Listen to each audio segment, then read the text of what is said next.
सुनहरे सवाना के बीच में, जहां सूरज घास के मैदानों को एम्बर के रंगों में रंग देता था, लियो नाम का एक गर्वित शेर रहता था। उसे मैदानों का राजा कहा जाता था। उसकी दहाड़ दूर दूर तक गूंजती थी। लेकिन लियो दूसरे शेरों जैसा नहीं था। वह बुद्धिमान था और जरूरत पड़ने पर ही शिकार करना पसंद करता था। एक सुबह जब लियो एक झिलमिलाती झील के पास टहल रहा था, तो उसने झारा नाम की एक सुंदर हिरनी को पानी पीते हुए देखा। उसकी चिकनी काया और बड़ी चौकस आंखों में सुंदरता और सावधानी दोनों झलक रही थी। उसने उसकी उपस्थिति को महसूस किया और स्तब्ध रह गई। उसका दिल ढोल की तरह धड़क रहा था। लियो एक कदम और आगे बढ़ा, लेकिन झारा की आंखों में डर देखकर रुक गया।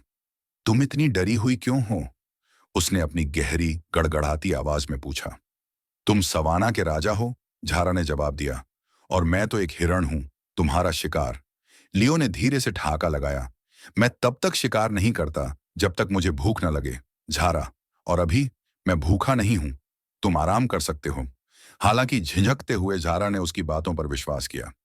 धीरे धीरे उसने फिर से पीने के लिए अपना सिर नीचे किया। एक नजर लियो पर रखी। शेर दूर से लेटा हुआ उसे देख रहा था। जैसे जैसे दिन हफ्तों में बदलते गए, झारा और लियो अक्सर झील के किनारे मिलते थे। वे सवाना के बारे में कहानियां साझा करते थे। पेड़ों की ठंडी छाया, छिपे हुए रास्ते और पक्षियों के गीत। अपने मतभेदों के बावजूद उन्हें अपनी बातचीत में साथी मिल गया। एक शाम जब सूरज क्षितिज से नीचे डूब रहा था, झारा ने लियो के पीछे एक काली छाया को चलते देखा। यह लकड़बग्घों का एक झुंड था।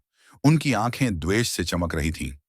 झारा की सहज प्रवृत्ति खतरे की चीख लगा रही थी, लेकिन वह अपनी जगह पर खड़ी रही। लियो, उसने पुकारा। शेर ने समय रहते ही मुड़कर देखा कि लकड़बग्घे आगे बढ़ रहे हैं। उन्हें लगा कि राजा कमजोर है, झील के किनारे शांति से लेटा हुआ है।